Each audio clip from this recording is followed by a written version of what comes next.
if you'll take a look here, this is an image from your textbook that shows you the line judgment cards that were used during the Solomon Asch studies. And you can see the top image is the line that was called the comparison line, and then the bottom three would be the lines that the participant needed to judge that comparison line against. So you can imagine if, let's say, that top line, the comparison line, was very, very close in size to the second one, which it does appear to be, you could imagine that you would have a much higher rate of conformity because the situation's rather ambiguous, as we talked about, than if it were a line that were very, very clearly different from the others.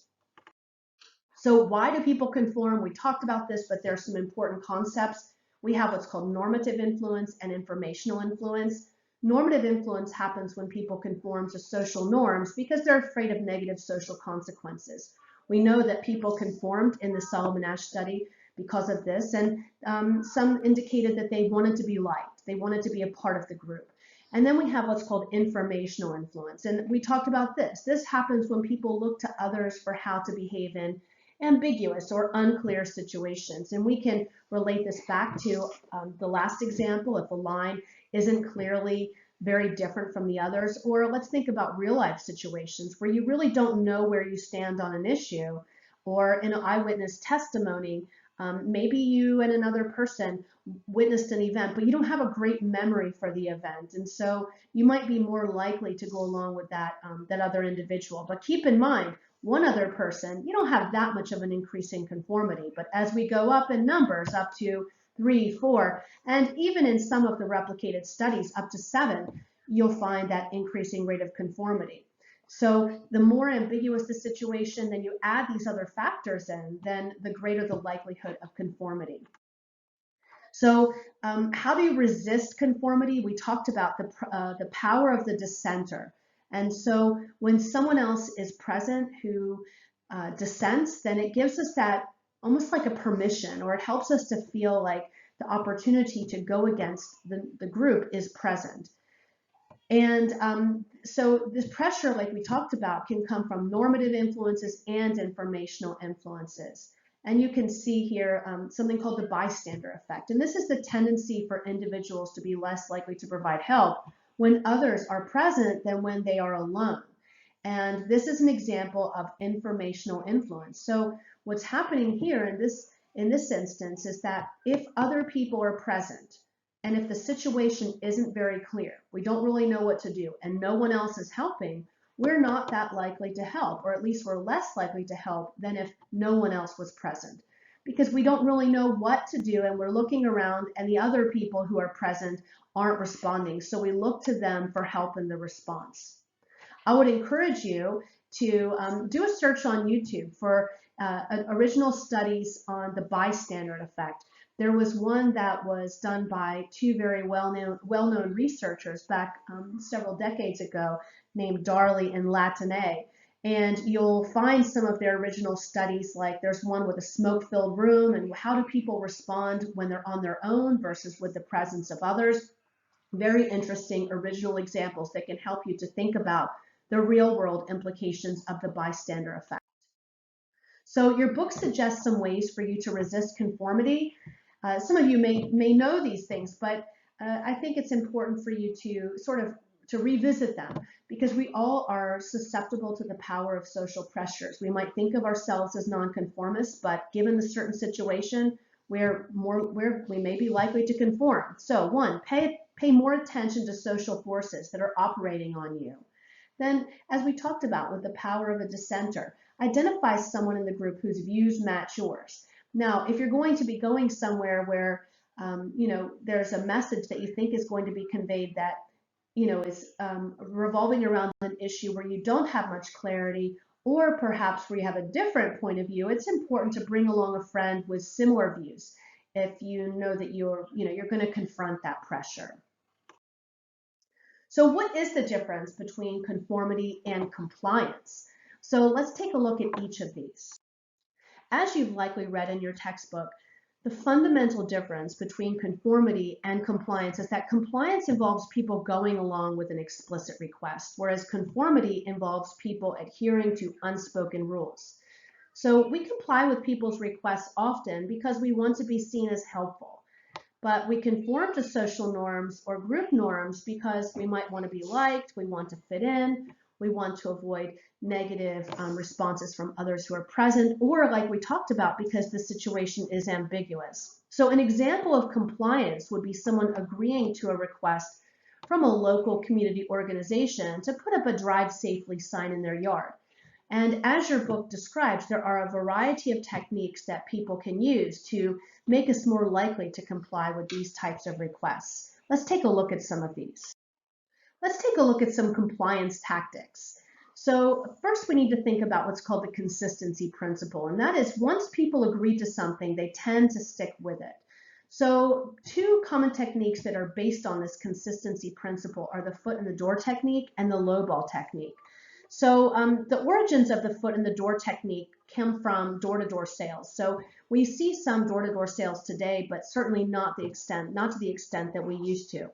And the thought was, if a salesperson could get into the door, into your home to sell a product, they were much more likely to sell the product than if they weren't able to get inside. So think about someone selling a vacuum cleaner. If they could get into your home and show you the vacuum your floors, you were much more likely to buy the product than if you'd never let them into your house. So the principle is you start by asking someone for something small, and if they comply with the first small request, then they're more likely to respond to the next bigger request. And it's interesting, this study was, or this type of theory or concept, I guess you could say, was examined beginning in the 1960s and in psychology where it was officially studied. I mean, it was used prior to that, but there were some original studies in the 1960s involving this. So in one of the first studies that was published about the foot in the door technique, this was in 1966, there was an article that was called Compliance Without Pressure, the foot in the door technique. And it began with a question, how can a person be induced to do something that they would rather not do? And then the authors of the article went on to explain some of their experiments. And first what they did is they asked a group of people for a small request by phone, and then they later asked them for a larger request in person. The small request made by the phone was for participants to report on what type of household cleaning products they used. Then the second and bigger request was for the participants to allow the researcher into their home to examine their household products, brands, and usage. So interestingly, and as you can imagine, based on this technique of the foot in the door, when compared to the foot, when you compare the control group, who was merely asked for, who was merely just asked for an in-home product analysis, the subject or participant who had first responded positively to the first request was much more likely to respond positively to the second request than the one who was just given the second request. So getting that first request was very important in order for the second request to be agreed upon. And so then there was a second experiment, and what they did is the authors of this study, they asked participants to display a small sticker in the window of their home or their car promoting protection of the environment or safe driving. And so that was the small request. Then what they did is they asked the participants for a larger request to display a billboard sign in their yard with the same message. And what was really shocking is that many of the participants responded positively to the second request. And so the participants were responding to the second request, if you think about the foot in the door technique, because they had already complied with the much smaller request. So the second request was big, putting a billboard in your yard, and because they'd already complied with that first request, there was a greater likelihood that the second one was going to work. So in nearly every experiment, this foot in the door technique seems to work. So first what happens is, again, make a small request, and then make a larger request, and people are more likely to accept. So you could think about today where we have political campaigns. A political candidate might ask people in attendance at a rally to wear a pin or to promote their campaign, and then later they might ask them for a campaign donation. Another might be a group of women who may agree to a short health survey and then later on agree to breast cancer screening.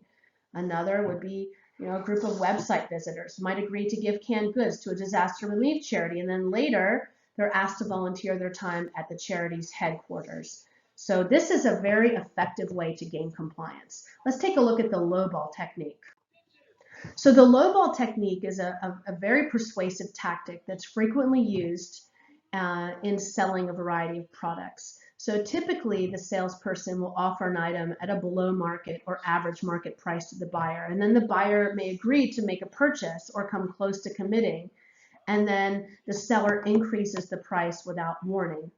So it may appear to be a low tactic, but when it's done artfully, it's been known to work in some markets. So think about buying a car. You go to purchase a car and you see the sticker price, you might negotiate the price with the salesperson, and then when you go in to purchase the car, you've been sitting in the in the waiting room waiting for the salesperson to come back in. They're getting all of the paperwork, this part is aligned with the foot in the door technique because they've got you sitting there for a while. And then they come back and they begin to show you all of the additional things you're going to need to pay for.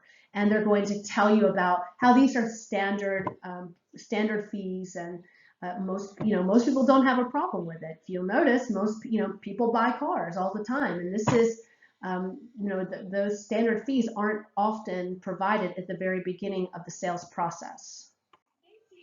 So there are some more subtle ways too that this technique is used. So for example, to get a customer interested in a deal, and then they simply accept that it's a very good deal, and then there's a few tacked on fees. So let's say that a service provider quotes $49.95 a month, but then adds a service charge and a miscellaneous fee.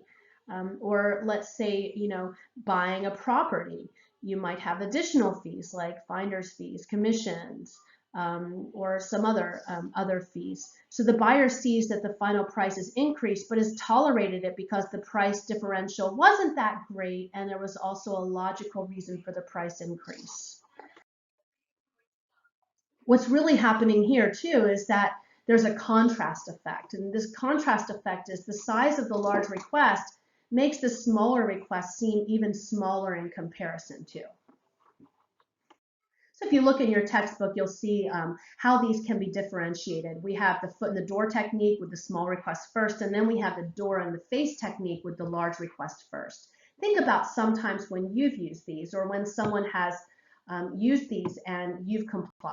One other one I want to mention that many of you have probably seen, because many of you may shop on Amazon or have, is Amazon's Today's Deals. That's one that I think of because whenever I've gone there, I see that there's often a time limit and there's a percentage that is remaining. And so you have this sense that if you don't purchase it quickly, they're going to sell out. Whether or not there is a limited supply, we really don't know. But it can be a very effective technique. So people don't have the time to really think about whether or not they need that product. They are more likely to make that impulse purchase. Let's take a look at obedience. So why is it that so many people obey when they feel coerced? A social psychologist that many of you have likely heard of, named Stanley Milgram, researched the effect of authority on obedience. He thought that people obey either out of fear or out of a desire to be cooperative, even when acting against their own better judgment or their desires. Think of a time when you've done that. Think of a time when you've acted against your own better judgment or went against what you wanted to do simply because someone seemed to be in a position of authority and was telling you to do something. Why did you do this? This might have been something that you would normally never have done. And here we see the power of the presence of an authority figure, and that's what Milgram was interested in studying.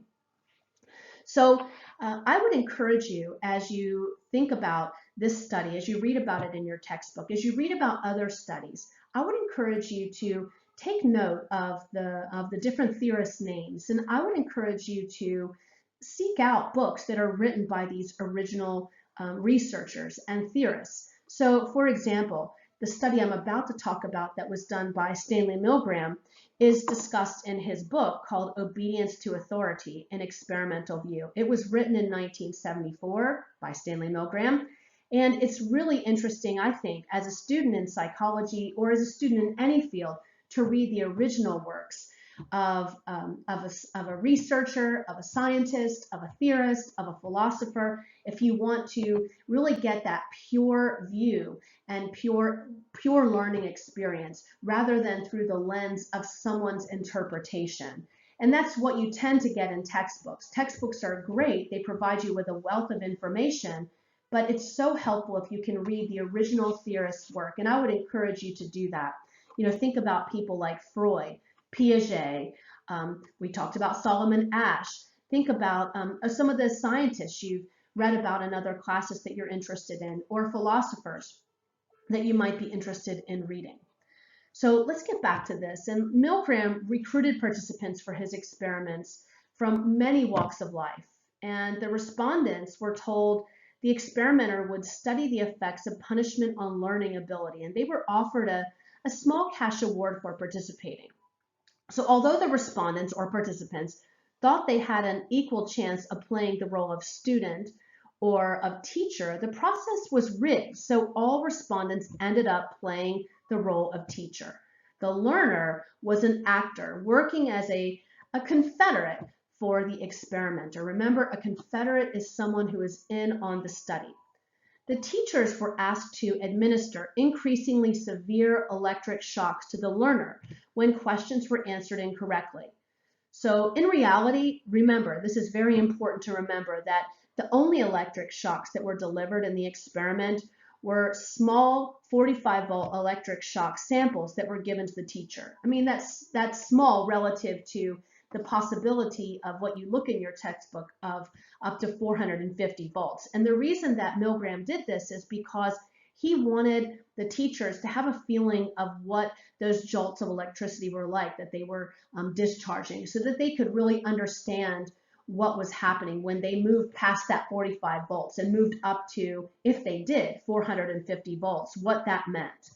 So the shock levels were labeled from 15 to 450 volts. If you look in your textbook, you'll see that there were some verbal anchors that were added to the instrument that gave this real kind of scary appearance. And it began with the lower end, where jolt levels were labeled slight shock, and then moderate shock, and then strong shock, and then very strong shock, intense shock, extreme intensity shock, and then there's danger, severe shock, and then past that were these 3 X's to indicate how terrible that shock level was. And so in response to these supposed jolts, the learner, remember, who's the confederate, they begin to grunt at 75 volts.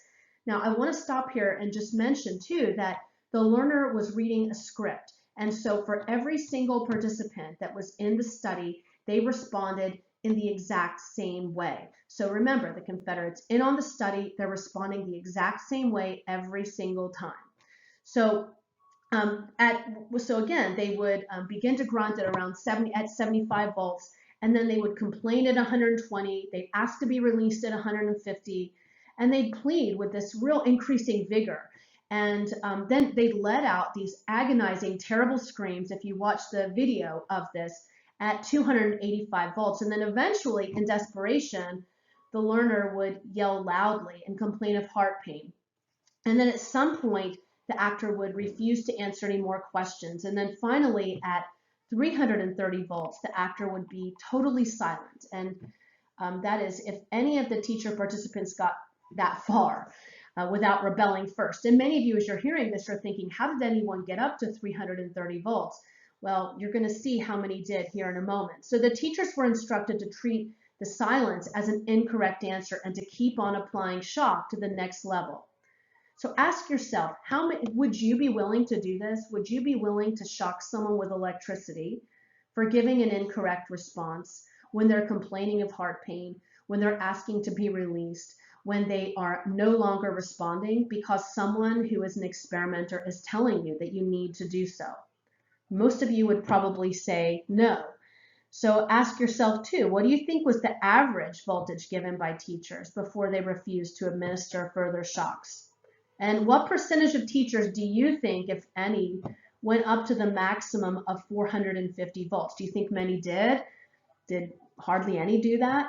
So the results, some of the teachers refused to continue with the shocks early on, as you've read in your textbook, despite urging from the experimenters. The experimenter is saying things like, we must go on for sake of the experiment. They're not doing anything, the experimenter is not saying anything that is threatening or aggressive. They're just making those statements.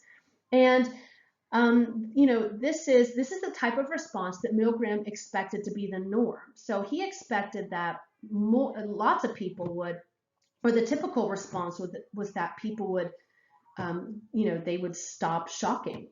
But Milgram was really surprised to find that those who questioned authority were in the minority, and that 65% of the teachers were willing to progress to the maximum voltage level. So if you watch the original footage that I have on D2L, and you can also do some Google searches and find some original footage and some replications of this, the participants showed a range of negative emotions about continuing, and some would plead with the learner, asking the actor to answer questions carefully. Others started to laugh nervously, and they would act rather strangely in different ways, and some appeared cold and hopeless and somber, and some thought that they'd actually killed the learner, and nevertheless, they continued to obey, discharging the full shock to the learners. And there was one man who wanted to abandon the experiment, who was told that the experiment must continue. And instead of challenging the decision of the experimenter, he proceeded repeating to himself, okay, it's got to go on, it's got to go on, it has to go on. So he was going along with this even after saying he wanted to stop the experiment. So Milgram's experiment included many different variations, and this isn't described in your book, but I think this is important when we think about social behavior and obedience. In one, the learner was not only visible, but teachers were asked to force the learner by hand or with his hand to the shock place so they could deliver the punishment. Less obedience was extracted from subjects in this case. So in another variation, teachers were instructed to apply whatever voltage they desired to incorrect answers. They were given choice, and teachers averaged about 83 volts, and a very small amount of participants, I think around 2.5%, went to the full 450 volts. So when they had to make the choice, they weren't very likely to administer high voltage at all. And this shows that most participants were good, average people, not really bad people, and that they were obeying only because of coercion. So in general, more submission was elicited from teachers when, here's some important things to remember, the authority figure was in close proximity, the teachers felt they could pass on responsibility, and experiments took place under the auspices of some respected organization. So think about Nazi Germany, and this is what, if you look in your textbook, what was originally getting Milgram interested in obedience. He wondered, why is it that people in Nazi Germany were willing to obey the orders of someone to do such heinous things? Was it that all of the people who obeyed those orders were terrible, evil people? Or was it that there may also be something else at work, the power of the situation, the presence of an authority figure? And so in Nazi Germany, what you find is that when people were killed, oftentimes, although not always, but oftentimes there was a distance between the person who was committing the atrocity and the victim. And so when there's a distance between those two, when there's a distance between those two in an experimental condition, like in the one we're talking about in Milgram's experiment, Milgram found that if he asked the teacher to shock someone who was in the same room as him or her, that the teacher was not likely at all to do so. It was when there was a wall or a partition or when someone was in another room that they were likely to administer those shocks. So think about this, and think about also, if you watch films about Nazi Germany, you'll notice that when someone who is in the position of potentially being, who's going to harm another person, who may be a Jewish person, a gypsy, or there are many other people who were killed in Nazi Germany.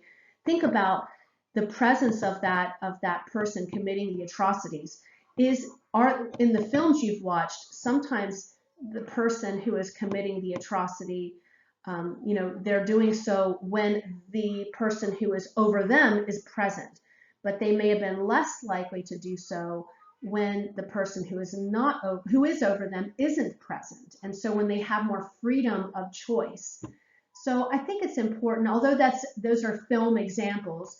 I think we can see how this might happen in real life. The presence of that authority figure, physically present right in front of you, telling you to do something, is very different from having that internal voice knowing that someone somewhere has told you need to do something. You're much less likely to obey in that situation. So finally, just wanted to mention that some of the, Milgram divided participants into three categories. Some obeyed and they justified themselves. So they transferred the blame onto the experimenter. You'll see that in the video clips that I shared with you. They may have, obeyed, but then they blame themselves. They feel badly when they've done what they had done. And, it may be that members in this group in the future, maybe they would be more likely to challenge authority in the future if confronted because they experienced that bad feeling. And then some rebelled. Some questioned the authority of the experimenter and argued that there was a greater ethical imperative calling on for the protection of the learner over the needs of the experimenter. So be sure to read about that study. Please let me know what questions you have as you read this chapter. I realize that this is a long audio review, but I wanted to make sure that you had a nice thorough review of each of these concepts as you're learning them. Again, let me know what questions you have, and thank you. Here's an image that was taken from Stanley Milgram's original study in 1963. And you can see here the fake shock generator and the learner being connected to the shock generator during the experimental session. And the results are summarized in the graph. And as you'll recall, the vast majority of subjects, about 65%, delivered the entire series of shocks to the learner. What causes obedience? Obedience is strongest when demands are increased gradually. So what this means is rather than going from something that's very small to something very large, there are incremental steps, just like you saw in the Milgram study. And you can think about other ways that you might increase obedience by having a gradual increase in what you as the individual who is trying to get the other person to obey are doing. And then here's another, others take responsibility for your actions. You saw that in the Stanley Milgram study. Here we see that in that study, the participant looks over at the experimenter and he says, okay, but I'm not responsible for what happens. So he is absconding responsibility. He doesn't want to feel as though he is the one who is causing harm to the learner. And so when we can tell someone else that they're responsible, or when we think that someone else is responsible, then it makes us feel as though we don't have the responsibility, we're not guilty, and so then we're more likely to obey. Also, when we are motivated to meet the authority figure's expectations, this increases the likelihood of obedience. So we might obey what someone says because we fear reprisal. Perhaps we fear, let's say if it was a police officer, we might fear what would happen if we didn't do what the police officer asked. And this is, I think, this can actually be a little bit scary when we think about people who have impersonated police officers. And then this has led to some very dangerous situations. So we assume that when someone is appearing that they're in a position of authority, they're looking like a police officer, they are, and we're willing to do what they tell us to do because they appear to be in a position of authority. And we may fear what would happen if we don't go along with what they ask us or tell us to do. And then not having much time to think about our actions can also increase obedience. So if someone wants to get you to obey, they're going to put you under some level of pressure or time pressure so that you feel like you need to do this quickly. And this gives you very little time to think about what you're doing, to reflect, and to make a different choice. And so you could see here in this study on obedience, just like you saw you've seen in other studies, even in the ASH study, although the implications were not nearly as serious, that human behavior is determined more by the power of the situation than the character of the person. As we conclude this discussion on obedience, I'd ask you to think about in what situations obedience to authority may be desirable or even necessary, and in what situations do you think it could be problematic? Do you think there are situations where people could be easily convinced that the situation requires obedience to authority and sometimes unquestioning obedience, and that this could be a dangerous thing? Do you think that obedience can lead to some very dangerous behaviors? And how does this come about? I think about Hitler and Nazi Germany. That's probably the most common one we might typically think of. But there are numerous instances, many that you may have heard on the news, even in your own community, where someone seems to be in a position of authority and others will follow, will do what they're being told. Let's now take just a little bit of time to remember and review. In this video, you learned about several compliance tactics. Do you remember how each of these are used? When and where have you seen any of these in use, and did they appear to be effective? So these were the door in the face, the foot in the door, the scarcity principle, and the lowball technique. Let's review just briefly each of these. So the door in the face technique, it's very simple. First, you as the persuader get a no and then you get a yes. That's it, very simple. The persuader first makes a rather excessive and extravagant request to the subject, which is, of course, is most likely to be turned down. And then after he's turned down, he immediately follows it up with a more reasonable request, one that's more likely to be accepted. This is not a strategy that is necessarily just naturally happening. Oftentimes, when people are selling products, they have been trained in using these strategies. And they know how to do these, especially those who have been in sales for a long time, know how to do these very effectively without you as the particular, or the potential, I should say, purchaser or buyer even realizing it. So I think knowing these strategies is not just important for, of course, this course or just in psychology or understanding human behavior in general, but knowing these strategies can make you more vigilant so that you don't succumb, or you're not as likely to succumb to these tactics as they're being used on you to maybe get you to buy things or do things you wouldn't ordinarily do. So why does this door in the face technique work? And why does the subject so readily agree to the second request? Well, this is where the basic human need of pleasing people, being liked by everyone, and not being socially rejected kicks in. The subject is feeling guilty for having denied the first request and causing disappointment to the persuader. Think about a time when you may have felt that way, when someone asked you to do something and you said no, and then they came back and maybe asked you to do something that was quite a bit smaller and you gave in. Why did you give in?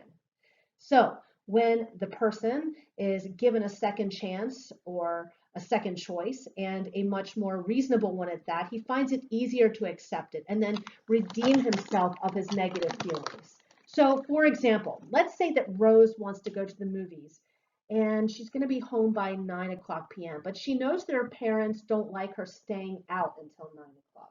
So she asks her parents whether she can be home by 12 a.m.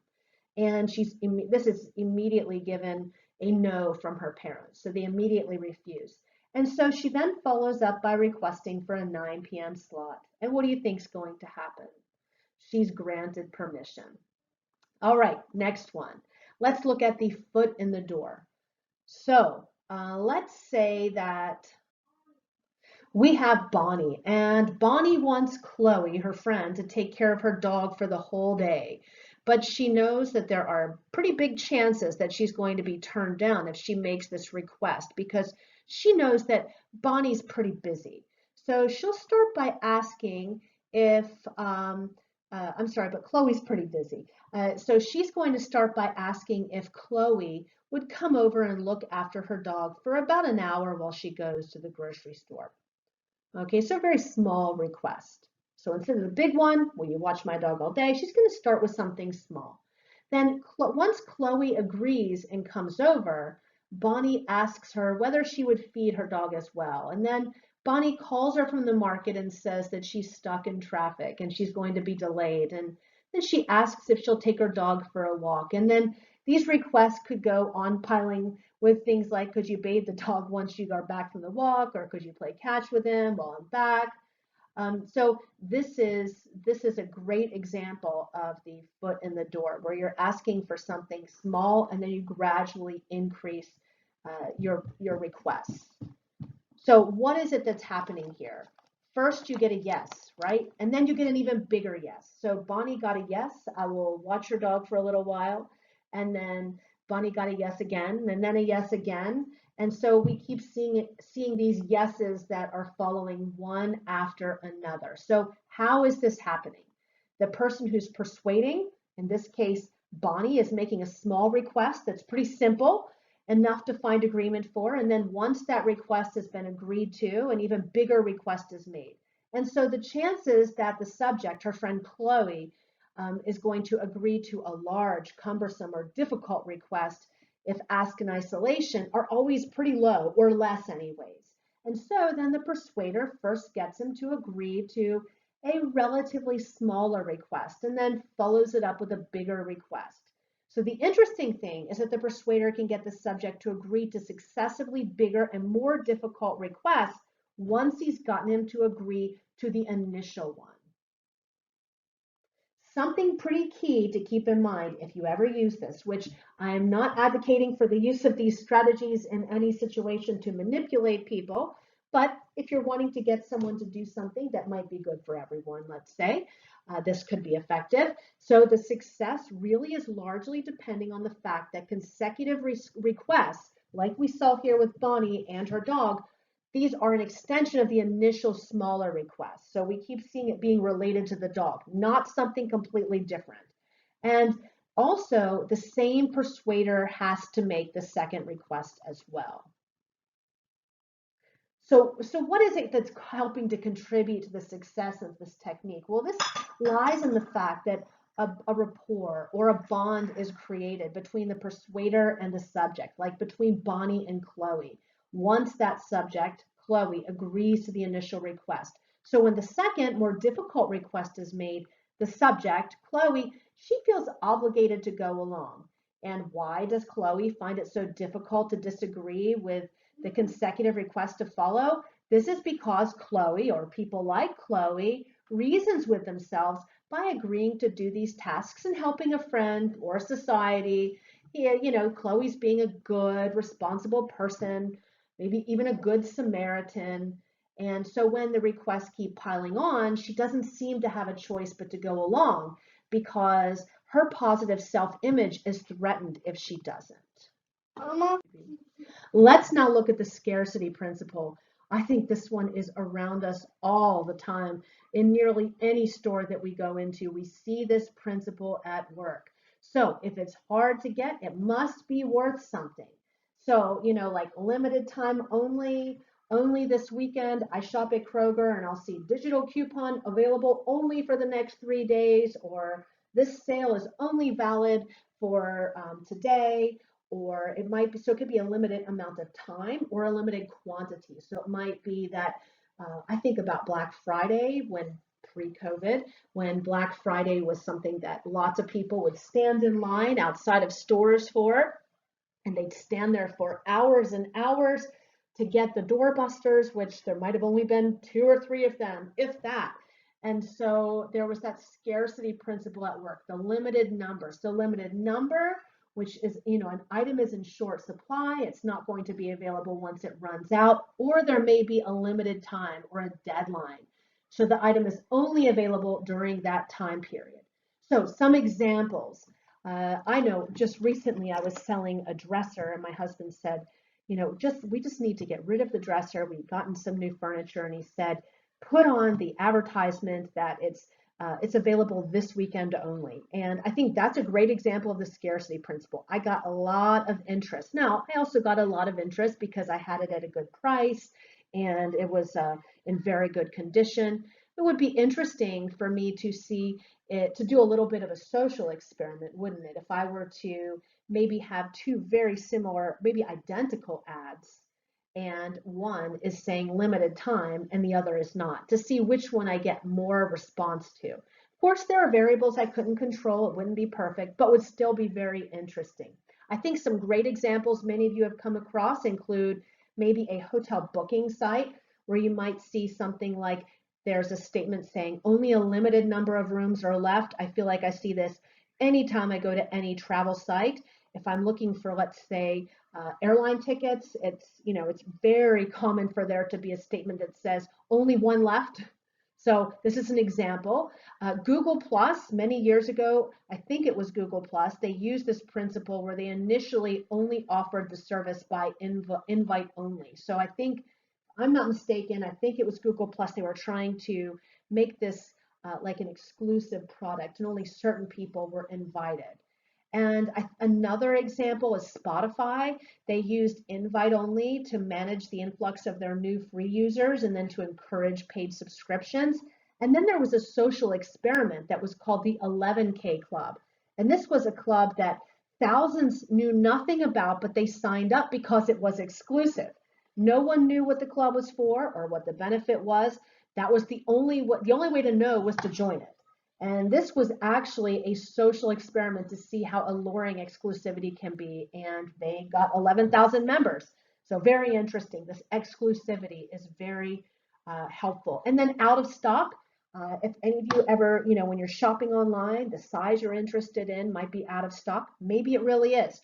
Or maybe they are using that scarcity principle. And so they might say out of stock, and then you can provide your email address so that they can let you know when it's in stock. Finally, we have the lowball technique. Think about when you've seen this one. This is a very effective method that you've learned about. So try to remember, what is that lowball technique? Are you able to remember?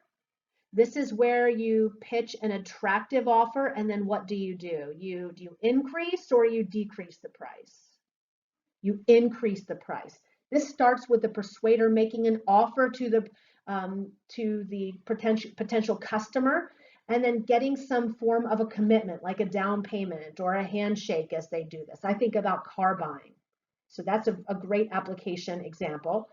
And as they do this, they get the person to understand that they're agreeing to this deal on their own free will and there is no pressure being used. So you might see car ads that say no pressure, we have no pressure. Well, they're probably using, potentially, not always, this lowball technique. And so then the persuader, after you've shaken hands or committed with some small token, you find that the persuader changes the agreement to the one that they really wanted it to be, which is going to involve more of an expenditure on your part, more money, for example. Why does this work? Why do you think this works? What have you learned? What would explain why this works? Well, when we agree to an initial sale or request, this is going to cause feelings of joy. We think, oh, I got this for a good price. I got this car for a good price. I'm feeling really good about my purchase. I see this really beautiful car here on the car lot. I'm very excited. I feel like I got a good deal. I've been wanting a new car and this is going to work out, right? So I'm feeling really good. And now, if the car salesman comes around and I don't agree to the change sale, the feelings are going to be replaced by being sad. And I'm not ready to deal with that. So since I've already made room for that product in my life, I've already been thinking about where I'm going to be taking my new car, that it's going to be so nice to drive in this new car that is reliable and it looks nice and it's exactly what I've been wanting, so I go ahead with the sale. So what I'm doing is I'm rationalizing with the fact that the increase in the price of the sale is not much higher than the offers made at other places, so I rationalize. So instead of foregoing the sale now and finding another deal, I think it's better to just go ahead with the ongoing one and walk home with the product instead of going home empty-handed, especially if I've spent a lot of time at this dealership, which generally you'll find that you will. And this is by no accident. Another example, you go into a store and they tell you, hey, would you like a card that's going to give you a 20% discount on all purchases? And they make you think that, hey, this is a great card. And then they tell you that once you've agreed, oh, you need to pay a sum of $50 to become a member, but then you'll be granted this card without any extra payment after that. So I think there's lots of examples, or here's one. A jewelry store manager says, this ring's one of a kind and it's priced really low at $200, and you agree, you're excited. And then the manager comes back and says, there's been a lot of bidding on the ring and the latest offer is $250. Do you still want it?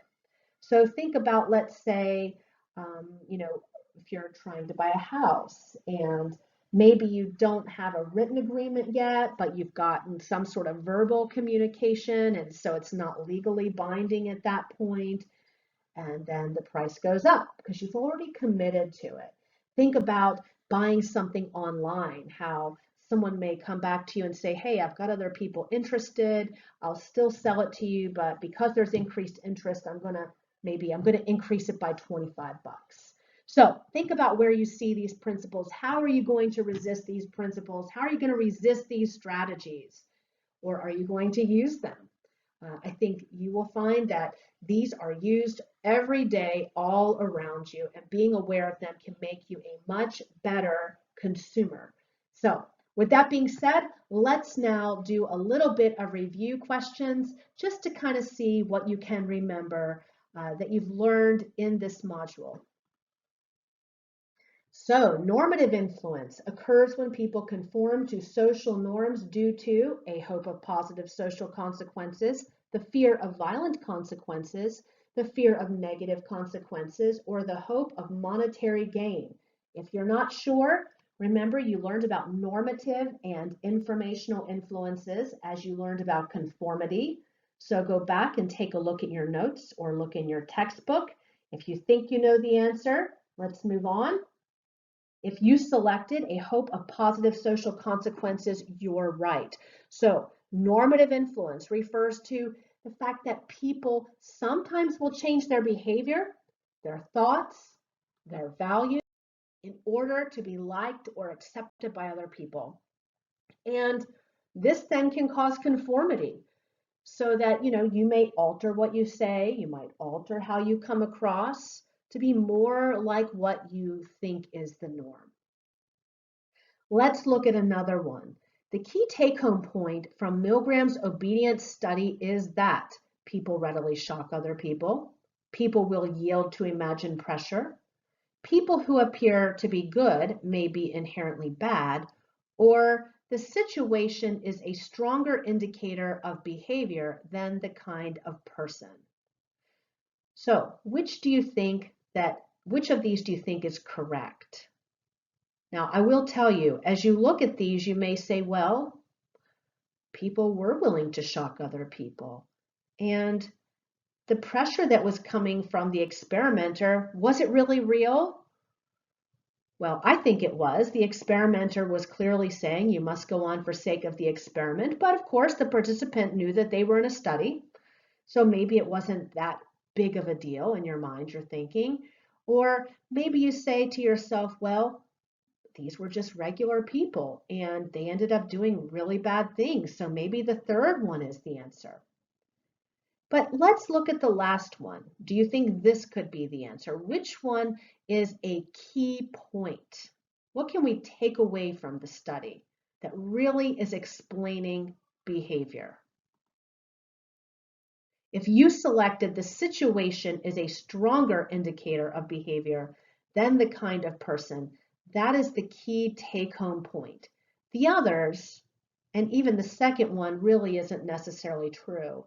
And by the way, we don't really know if the people who were in the study were good or not. There was no measurement of if anyone was good or not, okay? And we're not really concerned about whether anyone shocks other people. That's not that interesting. Most people are not in this exact situation where they're being told to shock another person. What's most interesting and most revealing. And what we really can take away that helps us to understand behavior is that the situation is a stronger indicator of behavior than the kind of person is. Here's another one. The blank technique involves making a large request that is likely to be refused just to increase the chance of being granted a smaller request later. Is this the foot in the door, through the back door, door in the face, or door to door? If you don't remember these techniques, of course, we just went back over them. Make sure you take a look at those, that you know the examples, that you know what these are. You can easily identify them. If you think you know the answer, let's take a look. If you chose foot in the door, is that correct? A large request, and it's followed by a small request, or is it door in the face? What is foot in the door? Remember, foot in the door, you're using a small request, and then you're gradually increasing it. Remember Bonnie and Chloe and the dog? So when you're making a large request, and then you're going to, you know the person's going to say no, and then you follow it up with a smaller request, that's the door in the face. So make sure you know those. All right, here's another one, and this is from an earlier video. Blank plays the largest role of all the factors that contribute to the development of prejudice. Is it stereotyping, social categorization, automatic cognitive processes, or group-based dominance? If you selected stereotyping, you're right.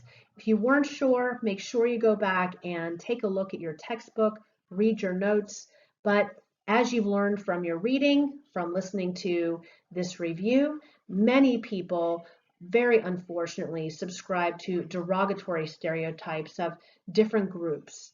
And as you'll remember, although racial stereotypes have declined, you've learned about implicit biases, and you've also learned about old-fashioned versus modern-day discrimination. So we might not see as much, although we definitely still see it.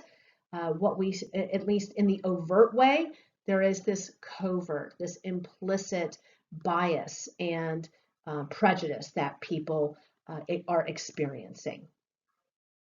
All right, let's look at another one. Blank threats to one's in-group are much more likely to cause hostility between groups than blank threats. And this is from an earlier video.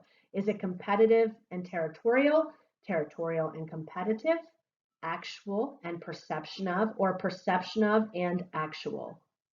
If you selected the last one, then your statement would read, perception of threats to one's in-group are much more likely to cause hostility between groups than actual threats. And that's what the research supports. So what have you learned? Well, in our 3 videos, you've learned about social thinking and influence. You've learned about the power of the social environment. Remember, we are interdependent. And so when we think about us as individuals, we need to remember that we function within a society, within families, within communities, within countries, that when we think about what is directing our behavior, it's not just our biology or our immediate environment, but it's the power of the social environment.